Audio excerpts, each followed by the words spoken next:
ప్రస్తుతం మనం యూట్యూబ్‌లోని అలాగే ఇప్పుడు చాలా వాటిల్లో ఫేమస్ అయిన ఐటీసీ కోహినూర్ ఎదురుగా ఉన్న కుమారి షాప్ దగ్గర ఉన్నామండి. ఆమె ప్రస్తుతం ఎక్కువగా క్రౌడ్ వస్తున్నారు. అలాగే ట్రాఫిక్ ఆంక్షలను బట్టి అక్కడ షాప్ తొలగించాలనే ఆదేశాలతో ఆమె షాప్ ఈరోజైతే బంద్ ఉంది. అంటే పైనుంచి ఆర్డర్స్ వచ్చాయి కానీ ఈరోజు ముందు వాళ్ళు ఏదైతే ఆంక్షలు పెట్టారో దాని ప్రకారం ఈరోజైతే బంద్ చేసి పెట్టున్నారు. ఆమె అవైలబుల్గా లేరు. మనకి ఇక్కడ చాలా అంటే తనతో పాటు ఉన్న షాపర్స్ ఉన్నారు. వాళ్ళని దగ్గరికి వెళ్ళి అసలు ఏం జరిగింది ఏంటి అనేది అడిగి తెలుసుకునే ప్రయత్నం చేద్దాం. అమ్మా మీ పేరు? సూర్యవతి నాన్న. ఎన్ని సంవత్సరాలు అమ్మా ఇక్కడ ఉంటున్నారు? మేము వచ్చి 4 సంవత్సరాలు అయిందన్న. ఇప్పుడు కుమారి గారి షాప్ ఇష్యూ అయింది కదా, ఆ ఇష్యూ అసలు ఎందుకు అయింది, ఏమైంది? ఏమైందంటే యూట్యూబ్ వల్లే నాన్న. యూట్యూబ్ వల్లే ఆవిడ ఇంటర్వ్యూలు ఇవ్వడం ఆవిడ చేసుకున్న తప్పు అయింది. ఫస్ట్ ఏంటంటే ఆవిడ ఇంటర్వ్యూలు ఇవ్వడం ఆవిడ చేసుకున్న తప్పు అయింది అంతే. ఇప్పుడు అంటే మ్యాక్సిమం ఆమె మీద పక్క షాపు వాళ్ళు అంటే చుట్టుపక్కల అంటే మిగతా షాపుల వాళ్ళు కేసు పెట్టారు. దానివల్ల ఇది ఆమెకి పడింది అని చెప్పి అంటున్నారు. వాళ్ళు వచ్చి అడగొచ్చు, మీరు వెళ్ళి పోలీసు వాళ్ళని అడగొచ్చు. ఎవరు కూడా ఇక్కడ వాళ్ళు కేసు పెట్టలేదు నాన్న. ఎందుకంటే అన్ని షాపులు ఒకలాగే నడుస్తాయి, ఆవిడ షాప్ ఒకలా నడుతుంది. కానీ ఎవరు 13 సంవత్సరాల నుంచి లేనిది ఇప్పుడు ఒక 10 రోజుల నుంచి ఎందుకు వస్తుంది ఆవిడ మీద? ఎందుకు వస్తుంది? రాదు. ఎందుకంటే వీళ్ళే చేశారు. అయితే ఇప్పుడు కేసు అయింది ఆమె మీద, ఒక్కదాని మీదే అయ్యింది. ఇప్పుడు ట్రాఫిక్ జామ్ అయ్యింది అంటే మిగిలిన షాపుల దగ్గర కూడాను ట్రాఫిక్ ఉంటుంది కదా? ఉండదు. అంత పబ్లిక్ ఉండరు. ఆ ఏళ్ళు ఉండవు, చప్పట్లు ఉండవు, విజిల్లు ఉండవు. వాళ్ళు వచ్చారా సైలెంట్గా సర్దుకున్నారా, సైలెంట్గా అమ్ముకుని వెళ్ళిపోయారా అంతే. మీరు చూసుండొచ్చు వ్యాన్లో ఆవిడ దిగుతుంటే చప్పట్లు చూసారా, విజిల్ చూసారా? యూట్యూబ్ వాళ్ళు విజిల్లు చప్పట్లు ఏదో అది యూట్యూబ్ వాళ్ళు వేసారా లేకపోతే బయట వాళ్ళు వేసారా? యూట్యూబ్ వీళ్ళు కెమెరాలు తెస్తుంటే బయట వాళ్ళు రెచ్చిపోయారు. బయట పబ్లిక్ రెచ్చిపోయింది. మాకు వీళ్ళు వచ్చి కెమెరాలు పట్టుకుని వీడియో తెస్తుంటే బయట వాళ్ళు వచ్చి రెచ్చిపోయారు. అది అంతే. ఇప్పుడు దీనికి సంబంధించి ఇప్పుడు రేవంత్ రెడ్డి కూడా స్పందించడం జరిగింది. నేను ఆ షాప్ని విజిట్ చేస్తాను, ఆమెతో మాట్లాడతాను అంటున్నారు. ఒకవేళ ఆమెతో మాట్లాడితే ఇప్పుడు ఆమె వల్ల మీరందరికీ కూడాను లాభం వచ్చే అవకాశాలు ఉన్నాయి. మరి మీ డిమాండ్స్ ఏమున్నాయి? మీరు సీఎం అంతటి వాళ్ళు వస్తున్నప్పుడు మీ డిమాండ్స్ ఎలా ఉన్నాయి? ఏం కోరుకుంటున్నారు? మా డిమాండ్స్ ఏం లేవు నాన్న. ఇప్పుడు నేను డైలీ దీనికి రోజుకి 800 రెంట్ కడుతున్నాను. ఇప్పుడు నాకు ఆ రెంట్ తొలగితే చాలు. ఎందుకంటే ఇప్పుడు వీళ్ళ వల్ల రెంట్ ఎవరికి కడతారు? రెంట్ అంటే వేరే వాళ్ళకి నాన్న. అలాగ అనొద్దు, మళ్ళీ వాళ్ళు వస్తారు గొడవలకి. ఎందుకు వచ్చి మాకున్న తిండి పోద్ది. అది ఏమంటే ప్లేసులు పెంచి ఇస్తే కొంచెం ఇదైపోద్ది. ప్లేసెస్ మీ వరకు రాసిస్తే బాగుంటుందంట. రాసి ఇవ్వడం అంటే ఉంది. ఇప్పుడు ఎలా బతకమని వదిలేసారో అలా బతకమని ఇస్తే బాగుంటుంది అంతే. అంతేగాని రాసి ఇవ్వద్దు. రాసి ఇవ్వడానికి ఇది ఎవరు రాస్తున్నానా? గవర్నమెంట్ది. ఏదో పేదోళ్ళని గరీబ్ వాళ్ళని బతకమని ఇచ్చారు అంతే. ఆ బతికేటోళ్ళని కొంచెం ప్లేస్ పెంచి వదిలేస్తే చాలు, అంతకన్నా ఏం లేదు.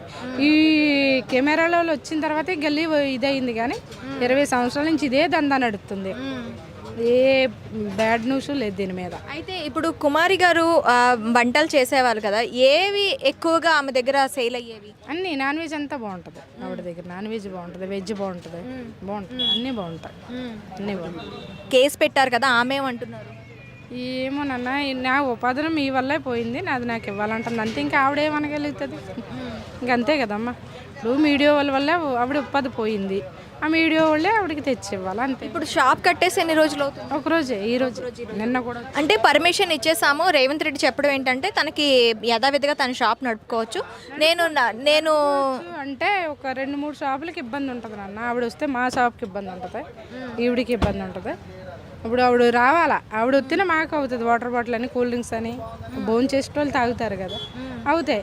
కానీ కొంచెం ప్లేసు పెంచి కొంచెం తనకి ఒక డబుల్ ప్లేస్ ఇవ్వాలా.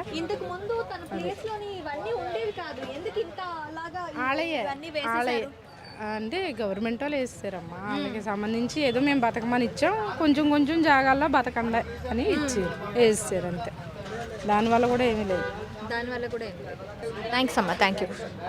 మ్యాక్సిమం ఎప్పుడైతే తన వీడియోస్లో సోషల్ మీడియాలో ఫేమస్ అయిందో అప్పటి నుంచి కూడాను ఇక్కడ రావటం, జనాలు తినడానికి కన్నా కూడాను ఎక్కువ శాతం జనాలు ఏంటంటే ఆ యూట్యూబర్స్ని ఎంకరేజ్ చేయడానికి రావటం, దానివల్ల ట్రాఫిక్ జామ్ అవుతుంది అని చెప్పి అంటున్నారు. సో అందుకని చెప్పి వాళ్ళు పోలీసులు ఇక్కడ ఎక్కువగా ట్రాఫిక్ జామ్ వల్ల ఇక్కడ షాప్ తొలగించడం జరిగింది అన్నారు. మ్యాక్సిమం రేపటి నుంచి మళ్ళీ యథావిధిగా షాప్ పుంజుకునే ఇవి ఉన్నాయి, స్టార్ట్ అయ్యే ఇది ఉన్నాయి. సో మిగిలిన వాళ్ళు కూడా ఉన్నారు, వాళ్ళతో కూడా అంటే కస్టమర్స్ ఉన్నారు, కస్టమర్స్తో కూడా మాట్లాడే ప్రయత్నం చేద్దాం. సీఎం రేవంత్ రెడ్డి కూడాను దీని గురించి ఆలోచన చేస్తాము, ఆమెకి యథావిధిగా షాప్ మీరు ఓపెన్ చేసుకోవచ్చు అని చెప్పారంట కదా. సో చేసుకోవచ్చు కమ్మా, ఇంకేముందా ఇట్లా అంటే ఇప్పుడు మేము వద్దాం లేదు కదా.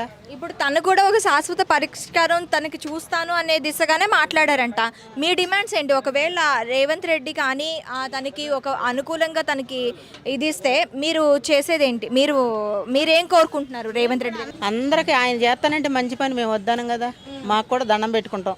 ఓ దేవుడు మాకు ఈ పని చేస్తే మేము గుర్తు పెట్టుకుంటాం జీవితాంతరం. మాకు ఈ జాగాలు రాసి ఇచ్చాడు, అప్పుడు మా పేరున ఉండయి, మాకు ఇబ్బంది లేదు పోలీసుల వల్ల, మున్సిపల్ వల్ల. ఇప్పుడు ఆయన తర్వాత వచ్చినా ఇంకోసారి రావాలని దండం పెట్టుకుంటాం, వచ్చినా రాపోయినా ఎప్పుడైనా దండం పెట్టుకుంటాం ఆయన మంచి పని చేస్తే. 20 ఏళ్ళ మట్టి చేసి మున్సిపల్ వాళ్ళు అయినా పోలీసు వాళ్ళు అయినా ఎట్లా దాటుకుంటా వచ్చాం. ఎన్ఆర్వి స్టార్టింగ్ నుంచి ఉన్నాం మేము, 4-5 ఇంతమంది పెరిగిన వాళ్ళు ఒకళ్ళు వద్దాం లేదు కదా. మేము బతుకుతాకు వచ్చిన వాళ్ళల్లా బతికే అవకాశం ఉంది ఇక్కడ.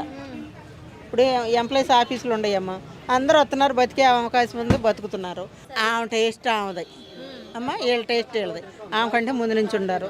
ఆమె టేస్ట్ మూలన 25 కేజీలు రైస్ పోని, కూర పోని ఎక్కువ పోతున్నాయి, ఈ తతిమ వాళ్ళకి తక్కువ పోతున్నాయి. దాని మీద ఆమె టేస్ట్ ఆమె చేసుకుంది, వంట వచ్చు కాబట్టి. ఇప్పుడు నీ టేస్ట్కి నా టేస్ట్కి తేడా ఉంటుంది కదమ్మా, ఆ రుచిని బట్టి వస్తున్నారు.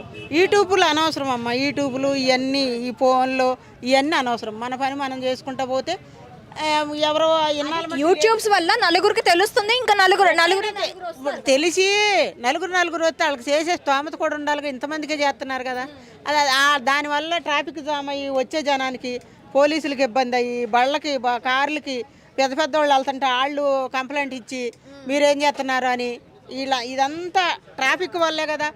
మీ తోటి వాళ్ళ ఆమె మీద కంప్లైంట్ ఇచ్చారని కూడా. అన్ని పిల్లలు ఉండేవాళ్ళం మేము, నేను పెద్దదాన్ని, నువ్వు నీ మనసులో ఏమన్నా అనుకో, ప్రమాణకం పూర్తి చెప్తున్నా. ఆమె మీద కంప్లైంట్ ఇస్తే ఆమెను ఒక్కదాన్నే తీరు, ఆయన వాళ్ళు తీస్తారు, రేపు మమ్మల్ని తీస్తారు ఒక వారం ఉండ తర్వాత. నువ్వు చూసి ఇని అప్పుడు మాట్లాడు, లేకపోతే నీకు ఎవరన్నా చెప్తే రంగం వెళ్ళిచ్చింది, రాధం వెళ్ళిచ్చింది, ఈడెళ్ళి ఇచ్చాడు, లేకపోతే ఆ పక్కన వాళ్ళు ఇచ్చారు, కేసు ఇచ్చాడు, ఇంకొకరు ఇచ్చారని మన చెవుతో ఇని పెట్టాలి. కుమారి షాప్కి వచ్చారా మీరు? అవునవును. మీ పేరు? సుమన్. ఇక్కడ ఆమె షాపు ఇవాళ ఇష్యూ అయింది, వాళ్ళ ఓపెన్ చేయలేదని సంగతి తెలుసా? తెలుసు. యాక్చువల్గా ఇష్యూ నిన్ననే అయింది. అయితే లాస్ట్ 5 days నుంచి ట్రాఫిక్ ఎక్కువైపోయింది ఇక్కడ. ట్రాఫిక్ ఎందుకని అయితే ఈమె వీళ్ళ దగ్గర అంటే సోషల్ మీడియా వల్ల కొంచెం డెవలప్మెంట్ చాలా అయింది, అట్లా అని చాలామంది జనాలు కూడా ఎగబడ్డారు. ఇక్కడ ట్రాఫిక్ కూడా ఎక్కువైపోయింది, ప్లస్ మళ్ళీ పార్కింగ్ కూడా లేదు కాబట్టి ఇక్కడ ట్రాఫిక్ ఎక్కువైపోయిందని పోలీసులు కూడా మొన్నే ఆల్రెడీ చెప్పారు వాళ్ళకి. వాళ్ళ వెహికల్ కూడా ఇక్కడ నుంచి అక్కడ తీసుకెళ్ళారు, అది అంటే ఫుడ్ ఇక్కడ దింపకుండా తీసుకెళ్ళారు డైరెక్ట్గా. అట్లా అయిపోయి ఈరోజు పెట్టనని చెప్పారు. అయితే ఇప్పుడు ఆమెకు సంబంధించి ఫుడ్ ఎలా ఉండేది? బాగుంది ఫుడ్, ఎందుకంటే మేము లాస్ట్ 3 years నుంచి ఇక్కడనే తింటాం, లంచ్ చేస్తాం, బాగానే ఉండేది ఫుడ్. బాగా ఫేమస్ అయిన ఐటమ్స్ ఏంటి ఆమె దగ్గర? బాగా ఫేమస్ అంటే chicken fry, chicken liver, mutton curry, boti curry. ఈ 2 days నుంచి మిస్ అవుతున్నారా? మిస్ అవుతున్నామండి, నిన్న లేదు, ఈరోజు కూడా లేదు. ఏమనుకుంటున్నారు? మళ్ళీ ఆమె రావాలనుకుంటున్నారు? ఆల్రెడీ చెప్పారు వస్తారని చెప్పి. ఇప్పుడు గవర్నమెంట్ ఒకవేళ వాళ్ళకి సహకరిస్తే ఏ విధంగా సహకరిస్తే బాగుంటుందంటారు? అంటే సహకరించడం అంటే ఇలాంటి వాళ్ళని కొంచెం ఎంకరేజ్ చేయాలి. ఇప్పుడు మెఫిల్, షాగోస్ ఇలాంటి రెస్టారెంట్లు కాకుండా ఇలాంటి వాళ్ళకు కొంచెం హెల్ప్ చేస్తే మా లాంటి వాళ్ళకి కొంచెం బెనిఫిట్ ఉంటుంది. ఎందుకంటే ఇప్పుడు కాస్ట్ కూడా తక్కువ ఉంది కదా, 80 rupees 100 rupees అంటే చాలా తక్కువ. అదే హోటల్స్కి వెళ్తే 250 230 అట్లా ఎక్కువ అయిపోతాయి. తక్కువ కాస్ట్లో మంచి క్వాలిటీ ఫుడ్ వస్తుంది కాబట్టి కొంచెం ఆమెకు హెల్ప్ చేయాలని కోరుతున్నాం. Thank you.